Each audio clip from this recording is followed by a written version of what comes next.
출애굽기 29장 19절부터 28절에 있는 말씀으로 큐티인 제목은 제사장 위임식의 화목제입니다. 하나님은 이스라엘과 언약을 세운 주님이시죠. 이스라엘은 여호와 하나님과 언약을 맺은 공동체입니다. 모세는 그 언약의 중재자입니다. 그 언약의 내용은 이스라엘이 만약 하나님의 말씀을 듣고 하나님과 세운 언약을 지키면 이스라엘은 하나님의 선택한 백성이 되고 하나님을 섬기는 제사장 나라가 되며 거룩한 민족이 된다는 것입니다. 이것은 하나님 나라에 대한 하나님의 소망이 담겨 있습니다. 여호와 하나님의 백성이 된다는 것은 하나님이 이루신 구원을 체험한 사람답게 살아야 한다는 것과 연결됩니다. 이스라엘은 거룩한 민족이 되어야 합니다. 출애굽기 20장부터 24장에서는 정치, 사회적으로 구별된 공동체를 이루어야 한다는 말입니다. 출애굽기 25장부터 31장은 종교적으로 구별된 공동체를 이루어야 한다고 알려줍니다. 이스라엘은 정치, 사회적으로 정의롭고 신앙적으로도 여호와 하나님을 섬기는 신앙 공동체를 구현해야 합니다. 하나님 나라는 세속과 종교적인 것이 하나로 합쳐져야 합니다. 그래서 하나님은 십계명을 주셔서 거룩한 삶을 사는 기준을 마련해 주시고 성막을 만들라고 하시면서 거룩한 예배 공동체를 이루어가는 처방전을 알려주십니다.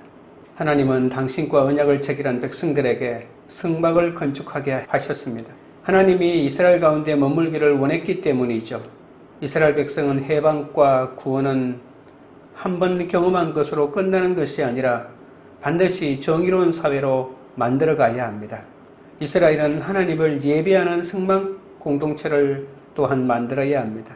성막은 시내산 위에 세워지는 것이 아니라 시내산 아래에 광야에서 장막을 친 이스라엘 진 한가운데에 세워집니다. 그리고 하나님은 성막에서 이스라엘 백성들과 만나기를 원하십니다. 이스라엘이 예배하며 하나님께 다가가고 하나님은 은혜와 죄사함으로 백성들에게 다가가는 이 만남을 이루기를 원하십니다.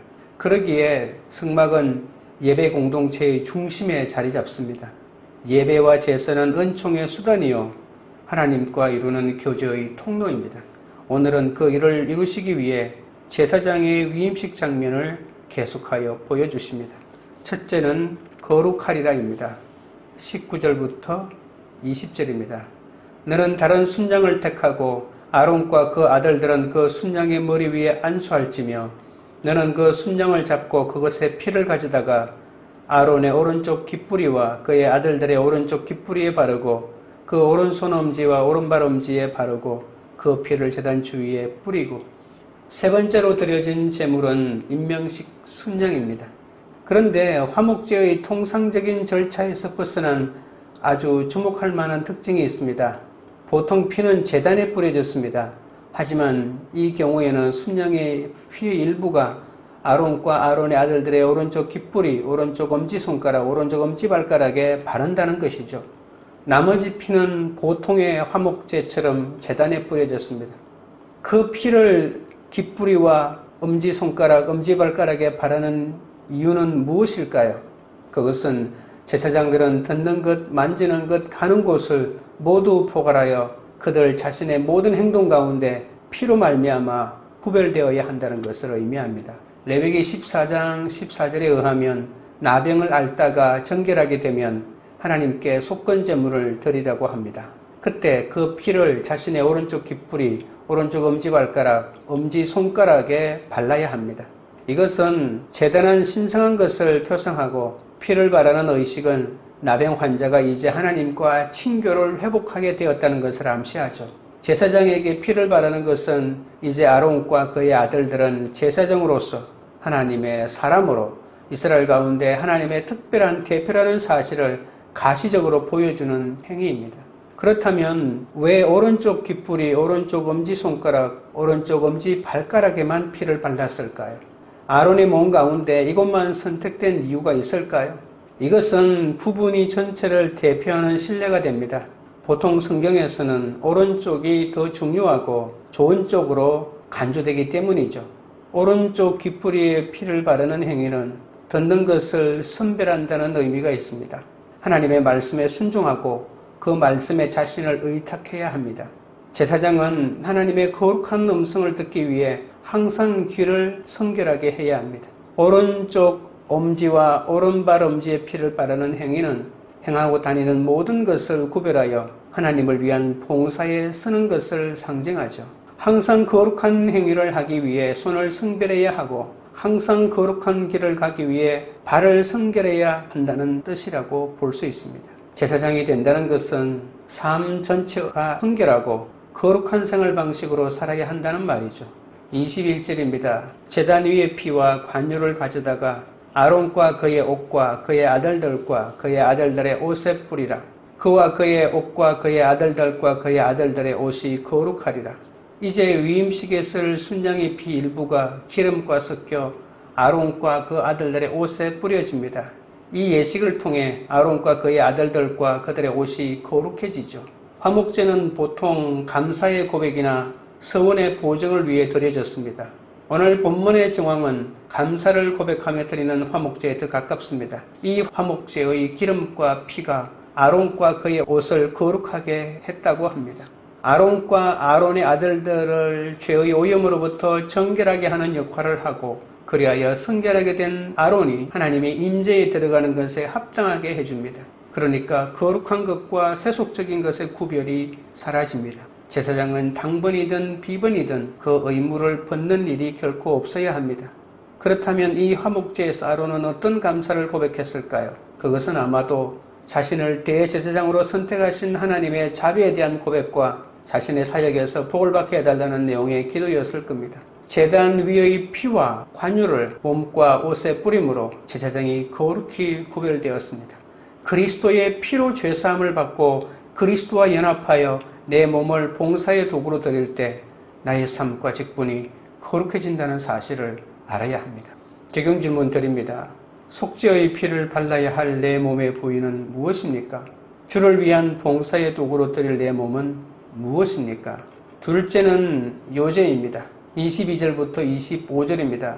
또 너는 그 순양의 기름과 기름진 꼬리와 그것의 내장에 덮인 기름과 간 위의 끝풀과 두 콩팥과 그것들 위의 기름과 오른쪽 넓적다리를 가지라.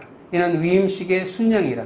또 여호와 앞에 있는 무교병 광주리에서 떡 1개와 기름 바른 과자 1개와 전병 1개를 가져다가 그 전부를 아론의 손과 그의 아들들의 손에 주고 그것을 흔들어 여호와 앞에 요제로 삼을 찌며 너는 그것을 그들의 손에서 가져다가 제단 위에서 번제물을 더하여 불사르라. 이는 여호와 앞에 향기로운 냄새니 곧 여호와께 드리는 화제니라. 모세는 위임식 순양의 기름진 부위와 오른쪽 넓적다리 그리고 무교병 광주리의 떡, 과자, 전병을 가져다가 그 전부를 아론과 그의 아들들의 손에 줍니다. 어제 본문에서 살펴보았지만 예식에 필요한 떡은 누룩이 들어가지 않은 것으로 누룩을 넣지 않은 떡, 누룩 없이 기름만 섞어 만든 과자, 누룩 없이 기름만 바른 속빈 과자 이 세 종류라고 했습니다. 이렇게 미리 준비한 세 가지 떡을 하나씩 가져다가 아론과 아들들에게 주고 그것을 흔들어 여호와 앞에 바치는 요제로 드리라는 것이죠. 요제는 화목제를 드리는 제사의 한 방법입니다. 요제로 바쳐진 떡은 번제물로 바치기 위해 준비한 순양과 함께 제단에서 번제로 태워야 합니다. 그렇게 한 후에 위임식을 위해 준비한 순양의 일부를 요제로 바칩니다. 이 제물의 목적은 하나님과 화목을 위해서죠. 제사장 위임식 제사의 순서는 속죄제, 번제, 그리고 화목제입니다. 속죄제는 그것을 가져온 사람의 더러움이 놓인 성소를 정결하게 합니다. 번제는 그들을 속죄하여 하나님께 연락하게 하죠. 화목제는 하나님과 화목됨을 축하하는 수단입니다. 속죄제를 가장 먼저 드린 것은 더러움과 죄를 위하여 성소를 깨끗이 하는 것이 최우선임을 보여주죠. 그런 다음에야 예배자는 번제의 속죄 효과를 통하여 하나님의 임재 안에서 용납하심을 찾을 수 있습니다. 실제로 제사장 위임식을 받은 제사장들이 첫 번째 제사를 드리는 장면이 나오는 레위기 9장에서는 속죄제와 번제 다음에 소제도 포함됩니다. 소제는 곡식으로 드리는 제사인데 주와 구세주이신 그분께 드리는 헌신을 표하는 제사입니다. 소제를 통하여 표현된 헌신을 여호와께 드리도록 인도하는 것이죠. 그리고 마지막으로 예배자는 화목제의 공동체 식사를 통하여 하나님과 화목됨을 즐길 수 있습니다. 진정한 화목과 교제는 하나님 앞에서 온전한 회개와 헌신이 있은 후에 가능합니다. 이때 제물의 가장 중요한 부위로 여겨진 기름이 제단 위에 태워졌듯이 진정한 화목을 이루려면 나의 가장 좋은 것이 태워져야 합니다. 적용 질문 드립니다. 회개와 헌신 없이 내 열심으로 화목을 이루고자 무리에 행하고 있지는 않습니까? 화목을 위하여 제단 위에 드려지고 태워져야 할 나의 값진 기름은 무엇입니까? 셋째는 제사장의 영원한 분깃입니다. 26절부터 28절입니다. 너는 아론의 위임식 순양의 가슴을 가져다가 여호와 앞에 흔들어 요제를 삼아라. 이것이 내 분깃이니라. 너는 그 흔든 요제물 곧 아론과 그의 아들들의 위임식 순양의 가슴과 넓적다리를 거룩하게 하라. 이는 이스라엘 자손이 아론과 그의 자손에게 돌릴 영원한 분깃이요 그 제물이니 곧 이스라엘 자손이 화목제의 제물 중에서 취한 그 제물로서 여호와께 드리는 그 제물이니라. 모세는 위임식 순양의 가슴을 분깃으로 받습니다. 아론과 그의 아들들에게 제사장 직분을 위임하고자 묵묵히 제사장 옷을 입히고 희생제물을 잡으며 피를 뿌린 모세를 하나님은 결코 잊지 않으시죠. 화목제는 그 고기를 예배자가 직접 먹을 수 있는 제사입니다. 혼자 먹을 수 없기에 공동체가 함께 참여하는 식사로 드려집니다. 생각해 보십시오. 소를 잡는다고 하는데 이 음식은 내일이 되면 부정하게 됩니다. 그럼 오늘 다 먹어야 되지 않습니까? 그래서 이것은 공동체가 함께 식사하도록 하기 위하여 그렇게 규정을 만든 것입니다. 예배자가 화목제를 여호와께 가져오면 기름과 가슴을 드리고 제사장은 기름을 단 위에 태우며 예배자는 그 가슴을 흔들어 여호와 앞에 요제로 드렸습니다. 요제는 예배자의 손에 제물을 올린 다음 제사장이 그 손 아래에 자기 손을 대고 그것을 위로 아래로 앞으로 뒤로 움직이는 것이죠. 그것은 모든 사람이 보는 가운데 그 예물이 하나님께 봉헌되었음을 상징합니다. 또한 어떤 의미에서는 제물을 하나님께 전달하면서 그것이 누구보다 하나님의 것임을 보여줍니다. 어떤 학자는 그 동작이 십자가 형상을 이룬다고 말하기도 합니다. 그렇다면 이 요제는 그리스도의 희생을 상징적으로 보여주는 예표가 되겠죠. 위임식 순양의 가슴과 넓적다리는 거룩하게 되어 백성이 아론과 그의 자손에게 돌릴 영원한 분깃이 됩니다. 화목제물의 가슴은 제사장에게 돌아가고 오른쪽 뒷다리는 그 제물로 식물을 맡은 제사장에게 돌아갔습니다. 가슴과 다리는 제사장의 영원한 소득으로서 요제와 거제로 드려졌다는 겁니다. 아론과 그의 자손은 제사장으로서 하나님을 섬기고 백성을 돌보고자 어떤 물질적인 생산수단도 분배받지 못했습니다. 그러니까 땅이 없다는 것이죠. 제사장들은 11조와 백성들이 드리는 제물 외에 아무 소득이나 유산이 없었습니다. 그래서 백성들이 화목제사를 드리는 동시에 제사장들이 하나님의 사역을 감당하는데 동참하는 기회를 제공하게 했다는 거죠. 하나님은 제물의 가장 좋은 부위인 가슴과 고기 가운데 가장 좋은 부분으로 간주되는 넓적다리를 제사장들의 영원한 분깃으로 허락하셨습니다.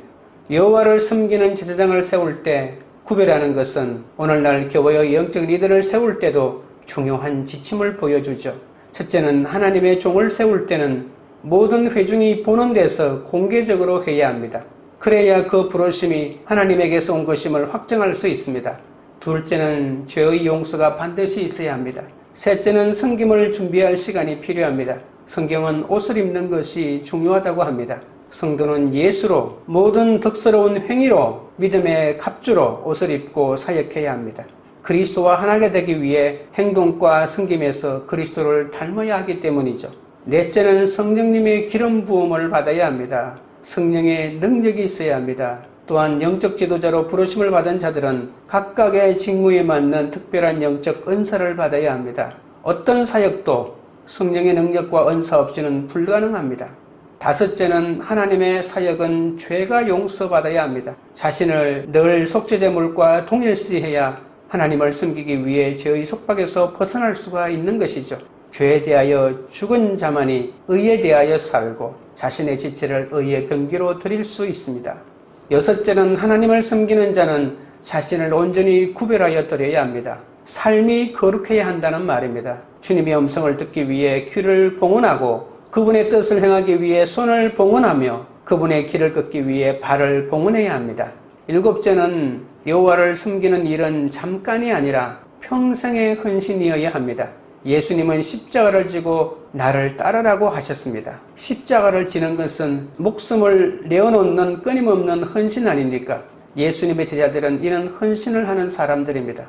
모든 성도는 왕같은 제사장이자 특별한 영적 은사를 갖고 있습니다. 그리하여 그리스도인들은 목회자, 교사, 선교사, 관리자로 부름을 받지 않았다 할지라도 자신들이 가진 은사들로 주어진 사역을 감당하기 위하여 평생을 주님을 따라가야 하는 그런 자들이죠. 적용 질문 드립니다. 구원과 화목을 위해 수고하는 자에게 정당한 권리를 주고 있습니까? 내가 구원을 위해 수고한 것을 하나님이 잊지 않으시고 영원한 분깃을 주실 줄 믿습니까? 기도드리겠습니다. 하나님 아버지, 그리스도의 피로 속죄함을 받고 그리스도와 연합하여 자신의 몸을 봉사의 도구로 드릴 때 나의 삶과 직분이 거룩해진다고 했습니다. 그동안 거룩한 삶을 살지 못하고 거룩을 포장하고 흉내만 내면서 주님의 일을 할 때가 많았사오니 용서하여 주시옵소서. 제사장 위임식 순양의 피를 바른 나의 몸을 주께 바치오니 이 몸이 하나님과 이웃을 섬기는 봉사의 도구가 되도록 인도하여 주시옵소서. 진정한 화목과 교제는 하나님 앞에서 온전한 회개와 헌신이 있은 후에 가능하다고 했습니다. 하나님 앞에서 회개와 헌신으로 하나님과 화목을 누리게 하옵소서. 제물의 가장 중요한 부위로 여겨진 기름이 제단 위에 태워졌듯이 진정한 화목을 이루기 위해 나의 가정 좋은 것을 태우도록 붙들어 주시옵소서. 하나님을 섬기는 자는 자신을 온전히 구별하여 드리는 거룩한 삶을 살아야 한다고 했습니다. 주님의 음성을 듣기 위해 귀를 봉헌하고 그분의 뜻을 행하기 위해 손을 봉헌하며 그분의 길을 걷기 위해 발을 봉헌하도록 인도하여 주옵소서.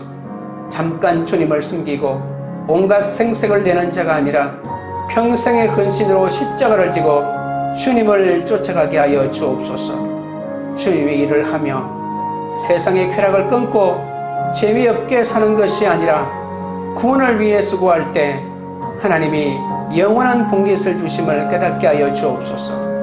관계 우리들 교회가 각자의 몸에 속죄의 피를 발라 주를 위한 봉사의 도구로 자신을 기꺼이 내어드리는 공동체가 되게 하옵소서. 회개와 헌신 없이 내 열심으로 화목을 이루고자 무리히 행하지 않게 하옵소서. 각자의 값진 기름마저 화목을 위하여 제단 위에 드려지고 태워지는 공동체가 되게 하옵소서. 우리가 구원을 위해 수고한 것을 하나님이 잊지 않으시고 영원한 분깃을 주실 줄 믿고 달려갈 길을 다 달려가는 그런 공동체가 되도록 역사하여 주시옵소서. 예수 그리스도 이름으로 기도드리옵나이다. 아멘.